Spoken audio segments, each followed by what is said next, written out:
Jangan berhenti di sini saja, sebarkan link ini di grup WhatsApp, Telegram, Facebook, X, or Twitter, Instagram, Snack Video atau TikTok Anda, agar menjadi ladang pahala jariah yang berlipat ganda dan jangan lupa like, di-subscribe atau ditonton 3 menit lebih baik lagi. Terima kasih.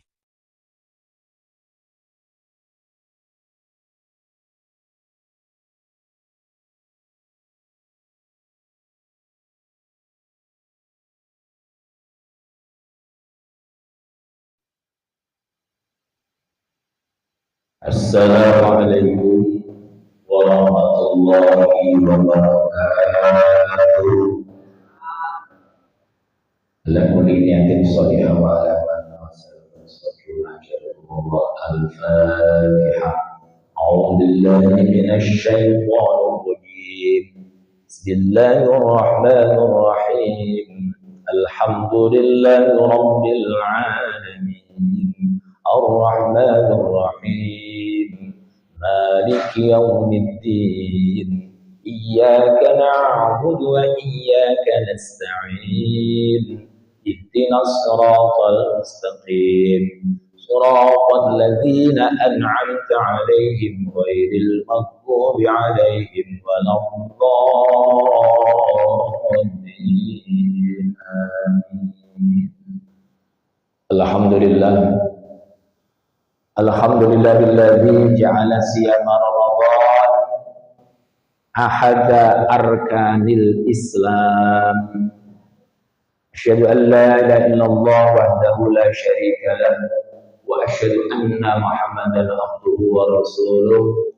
Allahumma salli ala sayyidina Muhammad wa ala alihi wa sahbihi wa man tabi'ahum bi ihsanin ila yaumiddin, amma ba'd.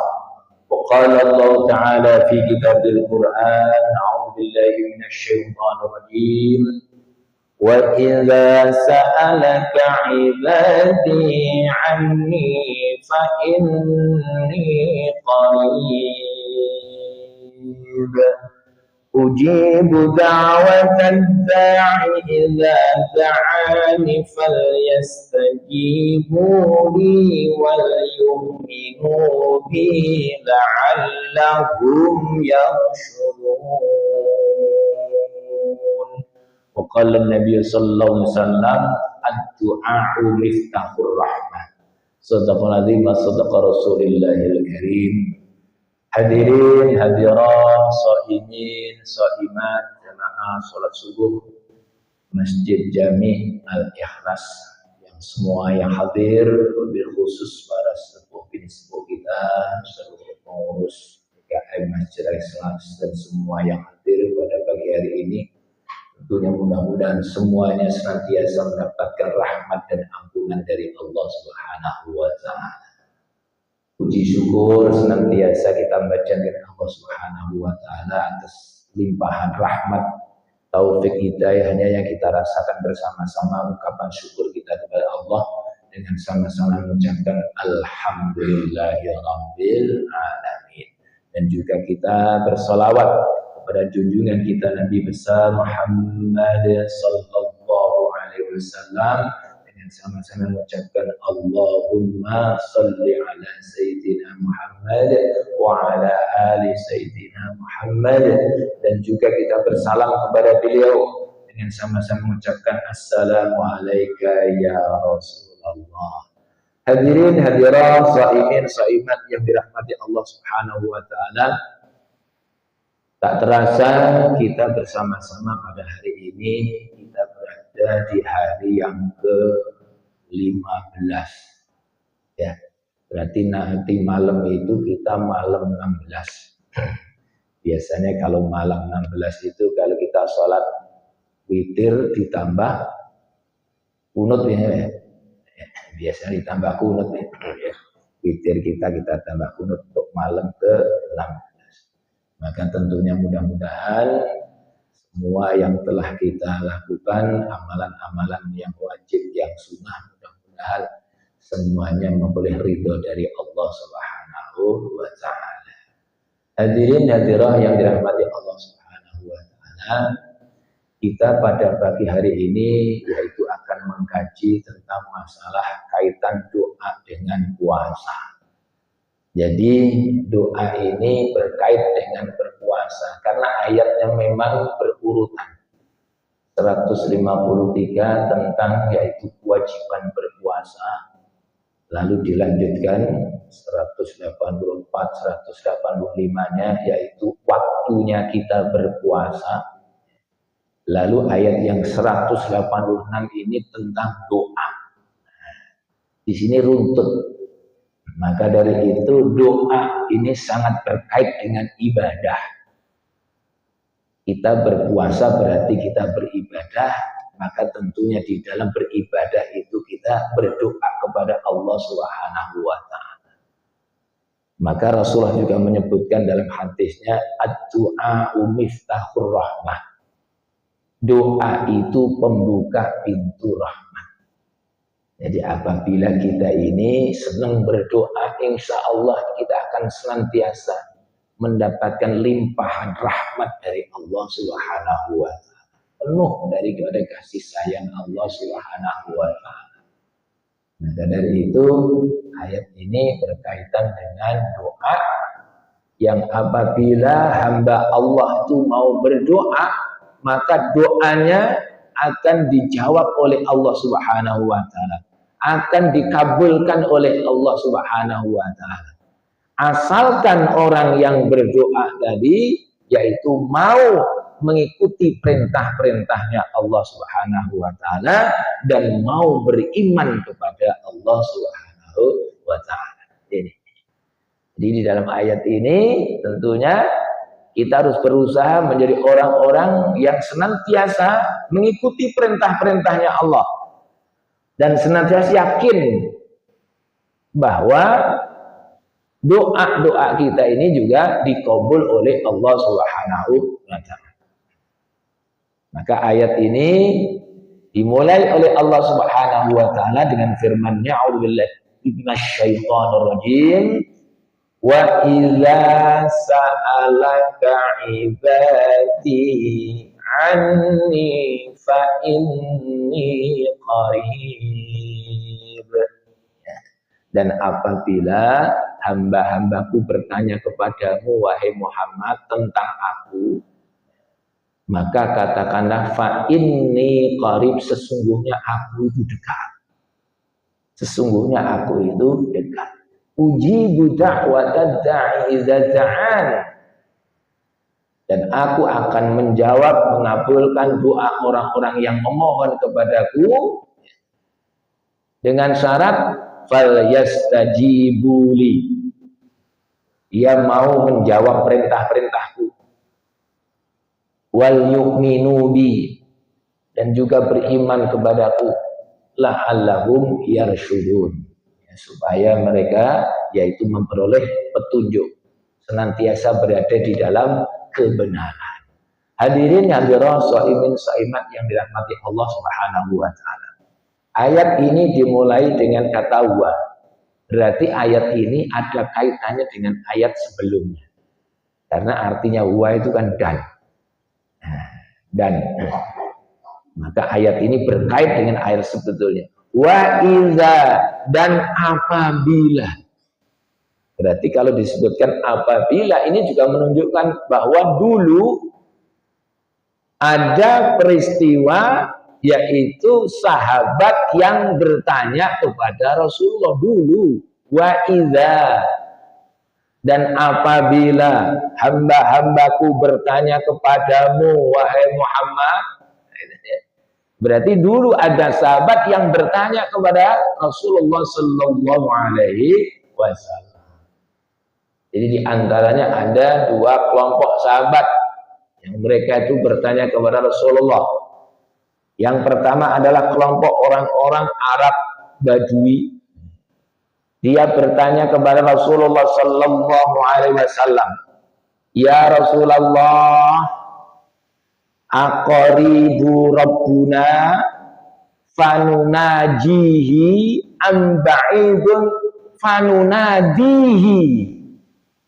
Ya Rasulullah, Apakah Tuhan kami itu dekat sehingga aku bermunajat kepadanya? Atau Tuhan kami itu jauh? Fanunadi sehingga aku menyerunya. Jadi kalau Tuhan kita itu dekat, kita munajat. Artinya munajat apa munajat itu? Munajat itu dengan suara yang pelan. Kita mohon kepada Allah. Dengan pelan namanya bermunajat kepada Allah. Tapi kalau kita dengan fanunadihi maknanya menyeru. Kalau menyeru berarti apa? Memanggil dengan suara yang keras. Maka orang-orang dari pedalaman bertanya kepada Rasulullah, wahai Rasulullah, apakah Tuhan kami itu, apakah Tuhan kita itu dekat apa jauh? Kalau dekat kami cukup bermunajat kepadanya. Kalau jauh kami perlu adalah menyerunya, memanggilnya. Maka turunlah ayat ini. Wa idza sa'alaka ibadi anni fa inni qarib. Jadi apabila hamba-hambaku bertanya kepadaku tentang aku, wahai Rasulullah, sesungguhnya aku itu adalah dekat. Lalu ada kelompok yang kedua mengatakan, aina rabbuna? Di mana Tuhan kami? Maka inilah turun juga jawabannya ini nanti. Ketika ada sahabat yang mengatakan, di mana Tuhan kami? Maka sesungguhnya Tuhan itu adalah sangat dekat dengan kita. Maka kita ingat di dalam ayat ini disebutkan oleh Allah memakai kata yaitu ibadi.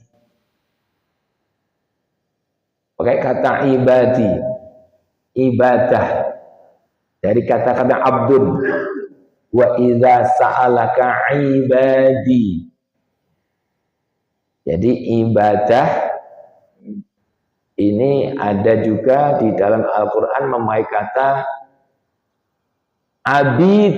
Abid itu juga artinya hamba juga. Jadi kalau ibad artinya hamba-hamba Allah, abid artinya juga hamba-hamba Allah. Namun mempunyai beda. Kalau abid itu maknanya hamba-hamba Allah alias yang dikuasai oleh Allah. Orang-orang yang beriman dikuasai oleh Allah. Orang-orang yang taat dikuasai oleh Allah. Orang-orang yang tidak begitu taat dikuasai oleh Allah. Bahkan orang-orang yang kafir itu juga disebut abidullah, hambanya Allah. Jadi kalau disebutkan hambanya Allah yang dikuasai oleh Allah. Kayak kalau kita sebutkan ada hamba sahaya, berarti apa? Dikuasai oleh tuannya. Abidullah. Lalu di dalam ayat ini tidak memakai kata abid, tapi memakai kata ibad. Seperti di dalam ayat yang lain ada sebutan wa ibadur rahman. Hamba-hambanya yang maha rahman. Ibad. Ayat ini pakai kata ibad. Ini maknanya juga hamba-hamba Allah. Bedanya apa? Ketika Allah memakai kata ibad, maknanya ya Allah, hamba Allah yang senantiasa taat kepada Allah Subhanahu wa taala yang disertai dengan kesukaan. Ini beda. Jadi apabila kita melaksanakan sholat dengan suka, masuk ibad. Ada perintah Allah sholat, kita sholat. Ada perintah Allah puasa, kita puasa. Ada perintah Allah zakat, kita zakat. Ada perintah Allah haji, bagi yang mampu kita haji. Dan dilakukan dengan penuh kesukaan. Jadi suka. Sehingga kita bisalah meraba diri kita sendiri. Kita termasuk golongan abid. Apa kita golongan ibad. Nah, Karena ini ayatnya disebutkan kalau sudah kita menjadi ibad, doa-doa kita semuanya dikabul oleh Allah. Bukan abid, ibad. Jadi apabila kita sudah melaksanakan perintah-perintah Allah Subhanahu wa taala dengan senang, dengan suka, inilah yang disebut dengan ibad. Kita taklim seperti ini, kita kalau merasa suka, berarti namanya apa? Oh, ibad. Senang saya taklim. Ini perintahnya Allah, ibad. Sehingga apa? Orang yang sudah ibad, melaksanakan perintah-perintahnya Allah dengan suka tadi, maka setan pun, iblis pun nggak bisa menggodanya. Iblis, setan nggak bisa menggodanya bagi orang-orang yang ibad. Maka disebutkan di dalam surah Al-Hijr ayat yang ke-40. Illa ibadallahi minhumul mukhlasin. Kecuali ibadallah, hamba-hamba Allah, mereka yang mukhlasin, ikhlas, pakai ibad. Nah, ini. Jadi kalau sudah ibad, ini yang tidak akan bisa digoda oleh setan. Karena tadi melakukan perintahnya Allah dengan penuh kesukaan, suka. Ini firman Allah ini. Tentunya kalau firman Allah pasti benar. Wa man asdaqu minallahi qila. Surat An-Nisa 122 itu. Dan siapakah yang lebih benar perkataannya daripada Allah? Perkataan yang paling benar adalah perkataan Allah, firmannya Allah. Sehingga kita sering kalau membaca Al-Quran, biasanya kita akhiri dengan Shadaqallahul Azim. Ini dalil ayatnya. Wa man asdaqu minallahi qila. Siapa yang paling benar kataannya daripada Allah? Tidak ada. Yang paling benar perkataannya adalah Allah Subhanahu wa ta'ala. Sehingga kita kalau mengakhiri, yaitu membaca Al-Quran, Shadaqallahul Azim. Maha benar Allah dengan segala firman. Maha benar Allah Subhanahu wa ta'ala yang maha aku. Maka Allah menyebutkan di dalam ayat ini, yaitu baik kata-kata ibad, karena ibad inilah adalah hamba-hamba Allah Subhanahu wa ta'ala yang suka di dalam melaksanakan perintah-perintahnya. Ibad. Sehingga kalau sudah disebut ibad, pasti abid. Tapi kalau disebut abid, belum tentu ibad. Jadi kalau sudah ibad, pasti abid. Jadi orang yang ibad adalah hamba Allah yang senantiasa suka melaksanakan perintah-perintahnya Allah Subhanahu wa ta'ala. Wa idza sa'alaka ibadi anni. Dan apabila hamba-hambaku bertanya kepadaku tentang aku, wahai Muhammad, fa inni qarib, sesungguhnya aku itu dekat. Di dalam ayat ini tidak disebutkan katakanlah wahai Muhammad aku itu dekat, tidak.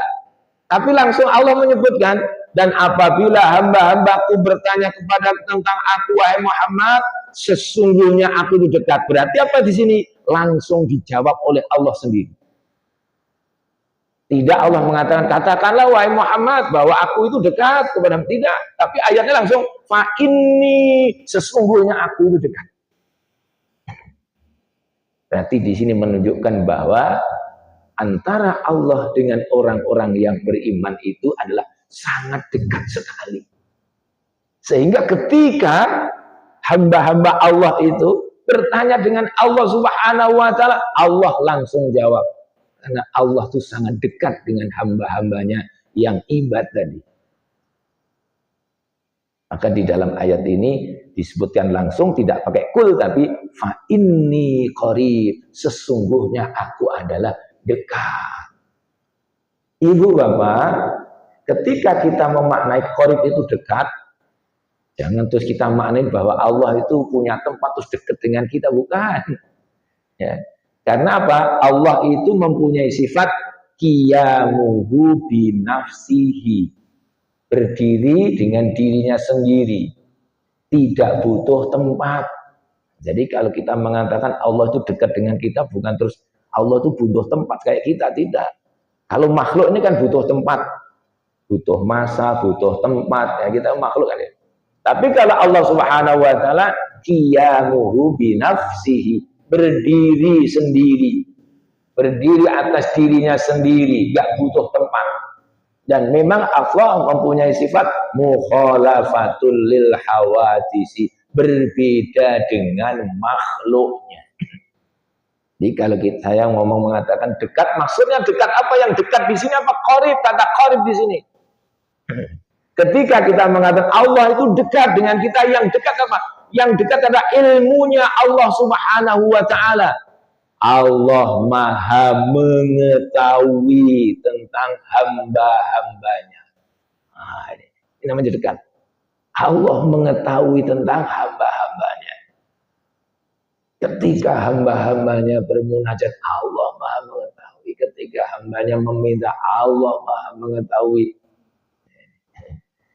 Makanya maknanya dekat ini maksudnya adalah Allah Maha mengetahui. Ilmunya Allah itu. Dengan ilmunya Allah maka mengetahui segala-galanya. Kalau kita itu merasa dekat dengan seseorang, oh saya dekat sekali dengan si A ini. Pasti apa itu? Tahu segala-galanya. Nah, ya. Kalau kita merasa dekat dengan orang, ada nggak yang dirahasiakan? Nggak ada yang rahasia. Ketika seorang hamba dekat dengan Allah Subhanahu wa taala, tak ada yang dirahasiakan oleh Allah Subhanahu wa taala. Sama dengan kita dekat dengan seseorang. Oh, tentang keluarganya dia tahu semuanya. Saudara-saudaranya tahu semuanya. Pekerjaannya tahu semuanya. Karena apa? Dekat dia dengan. Artinya maksudnya dekat ini yang pertama adalah dekat melalui ilmunya Allah Subhanahu wa taala. Sehingga Allah mengetahui segala sesuatu ya, yang dilakukan, yang dibutuhkan oleh hamba-hambanya. Ini makna dekat, qarib. Yang kedua, makna qarib itu maksud dekat.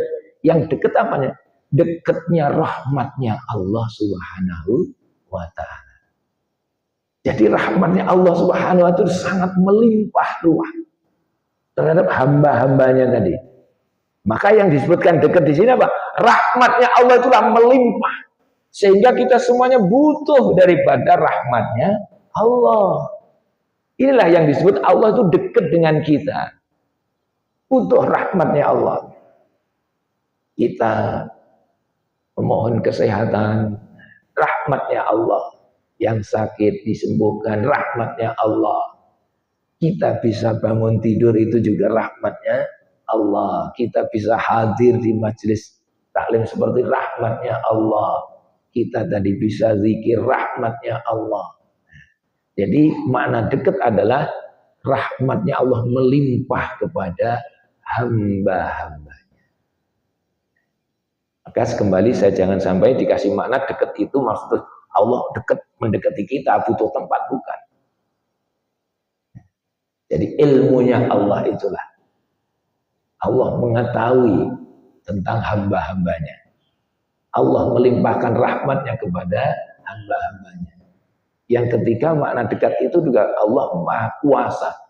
Kuasa atas hamba-hambanya. Ketika Allah memberikan kesehatan, Allah Maha Kuasa. Ketika Allah memberikan sakit seseorang, Allah kuasa. Allah kuasa menghidupkan, Allah kuasa mematikan. Itulah juga maknanya Allah itu dekat dengan kita. Kalau memang kita itu dihidupkan oleh Allah Subhanahu wa taala, ya nggak ada yang bisa orang ingin mencelakai, mematikan kita, tidak. Dan apabila Allah ingin mewafatkan kita, nggak ada juga yang bisa menghalang-halangi kita.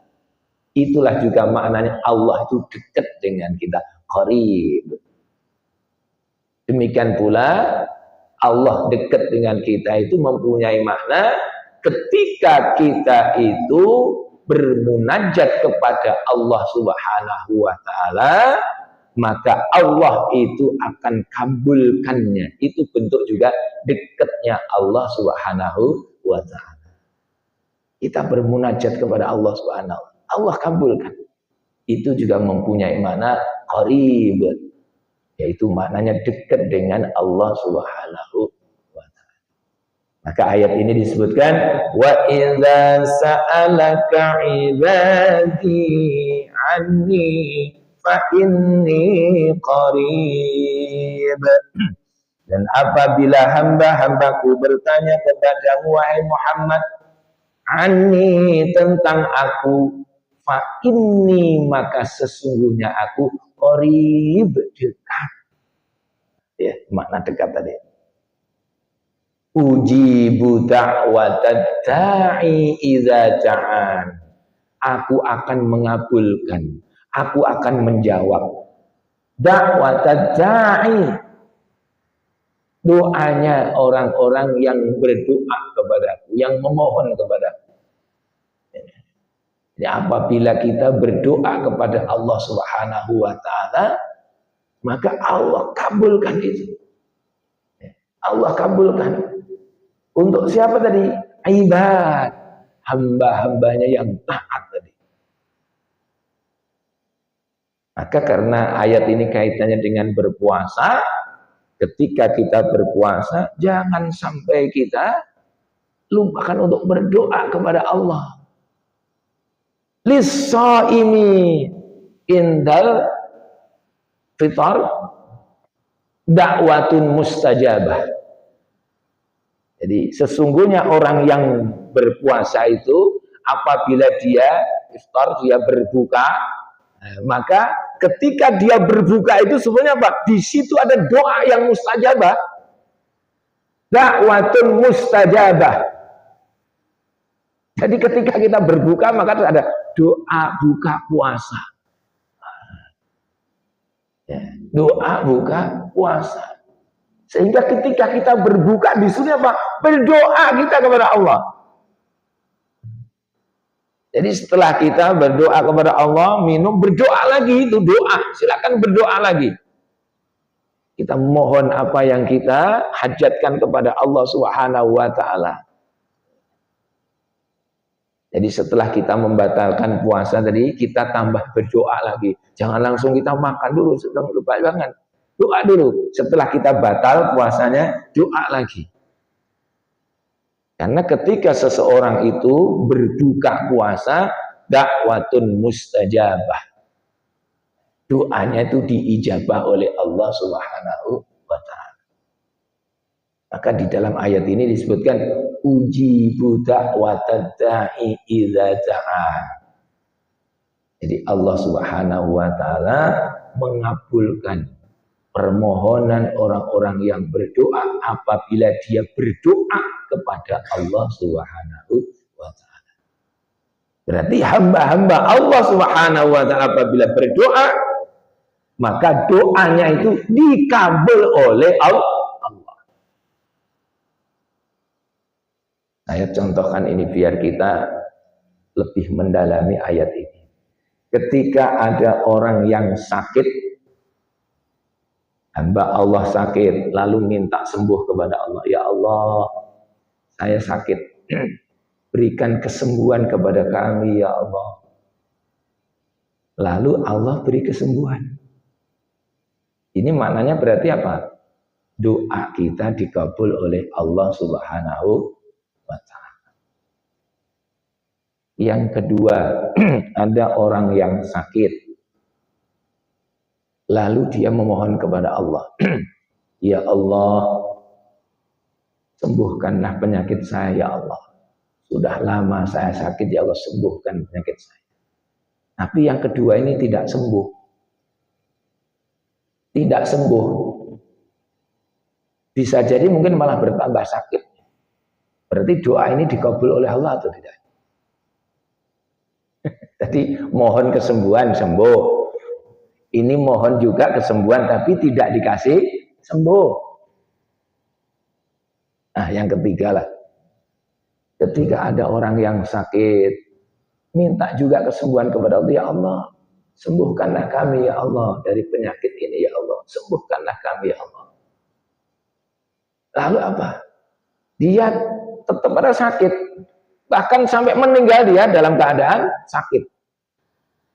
Yang seperti ini berarti doanya dikabulkan oleh Allah atau tidak ini? Iya Pak.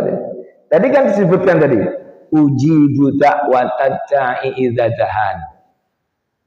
Allah akan menjawab, Allah akan mengabulkan permohonan setiap orang-orang yang berdoa, yang memohon kepada Allah Subhanahu wa taala.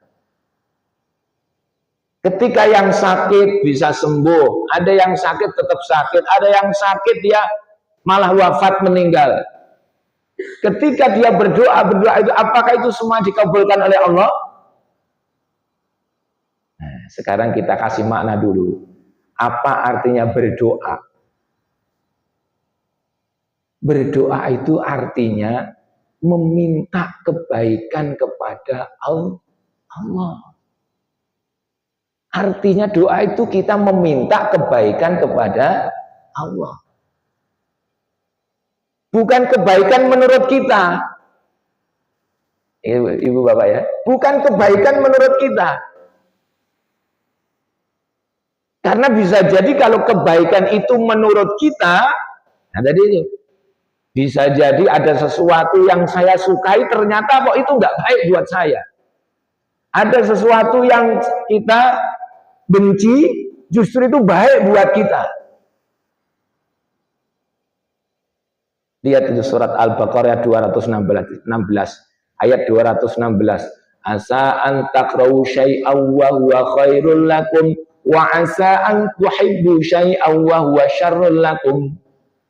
Bisa jadi sesuatu yang engkau benci itu ternyata justru baik itu buat kalian. Dan bisa jadi sesuatu yang kalian paling kau suka itu justru apa? Buruk buat kalian. Ini. Ketika ada orang yang sakit terus dikasih sembuh oleh Allah, dia memohon diberikan kesembuhan oleh Allah, terus sembuh. Ketika dia sembuh terus banyak berbuat maksiat, ini berarti baik apa buruk? Nah, maka tadi itu doa itu maknanya adalah meminta kebaikan kepada Allah. Bisa jadi ketika ada orang yang sakit, kenapa nggak dikasih kesembuhan oleh Allah Subhanahu wa taala? Karena yang meminta kebaikan kepada Allah, Allah lah yang menentukan. Kalau menurut kita kan, oh, sehat itu lebih bagus. Gitu kan? Tapi kalau tadi itu, ketika dia sehat malah berbuat maksiat, berarti baik apa buruk? Buruk. Maka kita harus kita kasih pemahaman makna berdoa itu artinya apa? Maknanya berdoa itu adalah meminta kebaikan kepada Allah.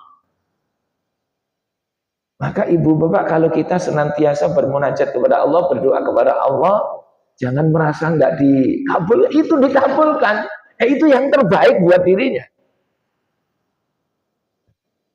Ya Allah, minta sembuh kok nggak dikasih sembuh oleh Allah. Sebetulnya itu Allah kabulkan. Karena apa? Itu yang terbaik buat diri kalian. Nah ini. Makanya kembali tadi, maknanya berdoa itu adalah meminta kebaikan. Jangan sampai terus kita mengatakan, saya sudah berdoa siang hari, tahajud juga berdoa. Nggak dikabul-kabulkan. Keliru itu. Semua doa kita itu dikabulkan oleh Allah. Karena Allah senantiasa memberi yang terbaik buat kita. Sehingga kalau terbaik buat kita, tidaklah harus sesuai dengan keinginan kita. Karena Allah yang maha tahu tadi. Allah yang maha tahu. Nah di sini. Maka kita harus pahami ayat ini ya. Allah mengabulkan doa setiap hamba Allah yang mau berdoa kepadanya. Jadi tadi, ingat dikabulkannya doa bukan terus sesuai dengan kita, kehendak kita. Jadi kalau kita berdoa kepada Allah, dikabulkan oleh Allah itu sesuai yang dikehendaki oleh Allah. Karena apa? Yang dikehendaki oleh Allah itulah yang terbaik. Yang terbaik yang dari Allah, bukan dari kita tadi. Maka bisa jadi kadang-kadang kita itu sesuatu yang kita benci, bahkan ternyata apa? Yang kita benci, yang kita tidak sukai, ternyata itu baik menurut Allah. Yang kita sukai malah kadang-kadang itu yang buruk. Asa an takrahu syai'aw wa huwa khairul lakum wa asa an tuhibbu syai'aw wa huwa syarrul lakum. Itulah ayatnya. Surat Al-Baqarah 216. Oleh karena itu, kita harus senantiasa mempunyai keyakinan bahwa doa-doa kita semuanya dikabulkan oleh Allah. Dan itulah yang memilihkan Allah. Jadi jangan kita merasa kalau kita sakit, sakitnya nggak sembuh-sembuh terus doa kita nggak ada. Itu dikabulkan oleh Allah. Nabi Yunus, Nabi Ayub itu sakitnya lama sekali itu. Ya'idnata Yunus, ya'idnata Ayyuba, surat Al-Anbiya ayat 83 itu tentang sakitnya Nabi Ayub alaihissalam. Dan dia tidak merasa sakit karena apa? Karena dia memahami bahwa Allah itulah yang memberikan kepadanya. Nah, maka Nabi Ayub nggak pernah menyesal dengan sakitnya.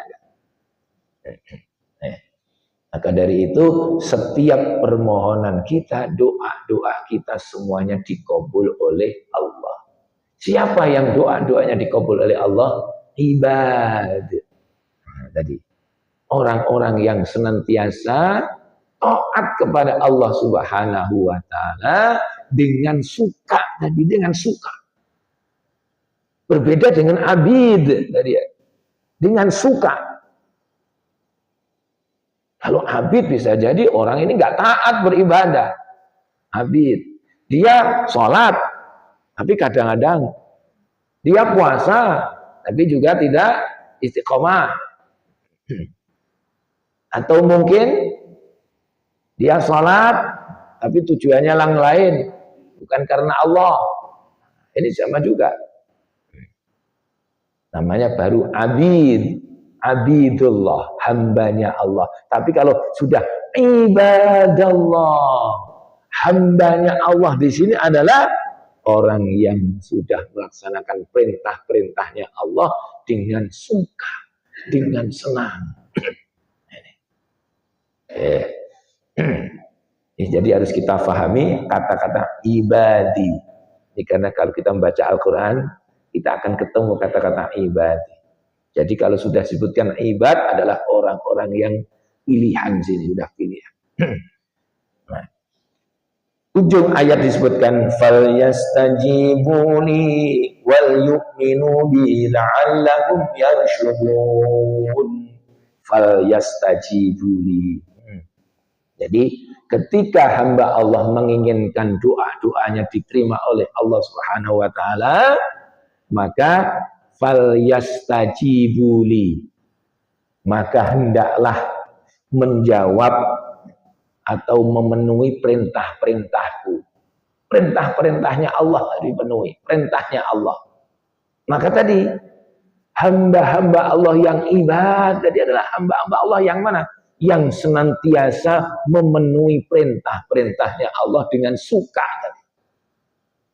Falyastajibuli wal yu'minu bi, dan senantiasa beriman kepada, yakin kepada. Maka ibadullah, hamba-hambanya Allah adalah orang yang senantiasa melaksanakan perintah-perintahnya Allah dengan suka dan penuh dengan keyakinan, yakin dia. Inilah hamba Allah.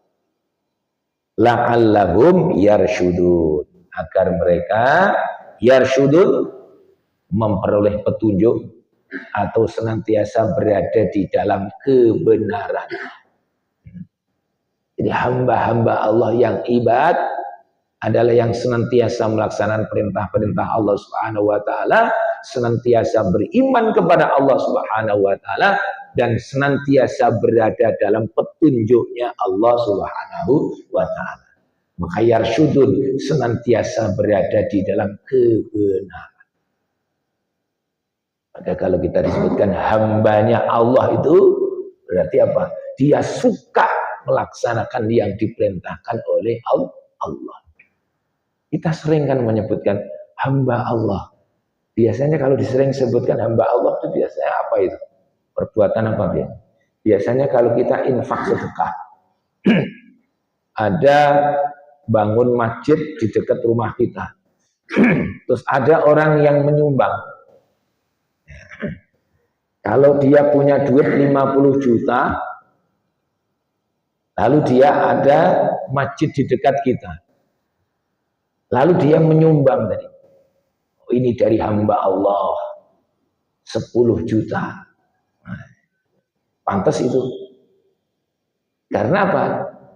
Dia berbuat tadi dengan penuh kesukaan.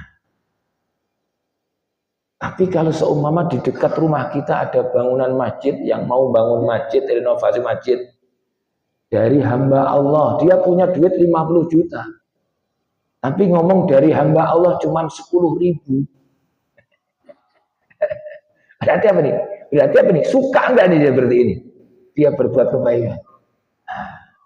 Ya kalau kita itu ngomong kita menjadi ibad, hambanya Allah, tapi kalau sholat subuh seringnya akhir aja, 5:30 aja. Ya sama juga seperti itu. Itu namanya bukan ibad, itu namanya itu baru abid. Jadi kalau dia orang yang benar-benar cinta kepada Allah Subhanahu wa taala, oh, ada kabar ini renovasi masjid ini dekat rumah saya ini. Wah. Duitnya mungkin sekian, nggak tanggung-tanggung dia mengeluarkan duitnya dengan suka. Tapi kalau masih tadi, kita pilih yang kecil aja deh. Kalau mungkin bisa juga, jangan datang nanti kita ada tarikan sumbangan masjid. Maka dari itu inilah ibad. Jadi kalau sudah ibad itu suka dia melaksanakan perintahnya Allah dengan suka. Maka insya Allah ibu bapak dengan kita satu ayat ini, insya Allah kita bisa meraba diri kita sendiri. Kita masuk golongan abidullah atau ibadallah. Seperti ayat ini. Karena disebutkan wa idza sa'alaka ibadi, di sini hamba-hamba Allah yang taat tadi, dengan mentaati Allah penuh dengan suka. Orang itu biasanya kalau suka itu timbul rindu ibu bapak. Kalau ibu sudah suka sholat tahajud, kok nggak tahajud seumpama 3 hari itu rindu, masya Allah. Ada orang itu yang senang tahajud kan, habis itu kena sakit nggak bisa tahajud. Ya Allah, saya sudah 3 hari nggak tahajud. Rindu dia. Inilah orang yang suka itu. Kita kalau suka ke masjid coba itu. 3 hari nggak ke masjid itu sepertinya kayak apa itu? Rasanya udah nggak enak. Pasti akan rindu dia ke masjid. Ya Allah, udah berapa hari saya nggak ke masjid. Tambah mungkin ada kesibukan yang lain, ada sibuk dan lain sebagainya. Makanya orang yang suka akan rindu. Kita juga sama juga. Ketika kita suka, pasti kita akan rindu. Orang yang suka kepada Allah pasti juga rindu juga kepada Allah. Suka kepada Nabi Muhammad, rindu juga kepada Nabi Muhammad. Pasti ingin ketemu juga, sama juga. Rindu kita ibadah juga pengen beribadah. Maka mudah-mudahan dengan satu ayat ini adalah berurutan ayat ini. Maka kita puasa, selain kita melaksanakan perintahnya Allah Subhanahu wa taala, maka kita isi di dalam kita berpuasa tadi berdoa kepada Allah. Jangan lupakan ini. Ketika kita berpuasa, banyak-banyaklah berdoa kepada Allah. Karena ayatnya ini berurutan. Nanti satu ayat lagi yang 187-nya itu kaitannya dengan halal. Halalnya hubungan suami istri ini memang disebutkan juga langsung di dalam Al-Quran untuk yang berpuasa di malam harinya. Inilah runtut di dalam Al-Quran.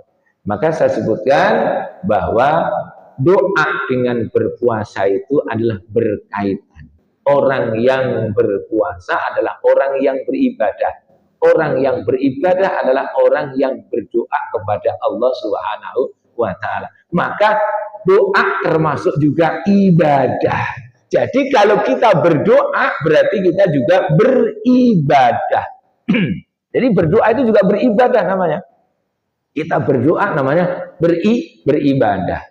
Sehingga kalau kita sholat itu juga ibadah. Makanya sholat kalau lihat di kamus artinya sholat apa? Doa. Artinya sholat juga doa. Maka berdoa adalah beribadah kepada Allah Subhanahu wa ta'ala. Kalau mudah-mudahan satu ayat ini kita bisa mengambil manfaatnya. Kita dibaca alhamdulillahirabbil alamin. Subhanakallahumma wa bihamdika asyhadu an la ilaha illa anta astaghfiruka wa atubu ilaik. Assalamualaikum warahmatullahi wabarakatuh.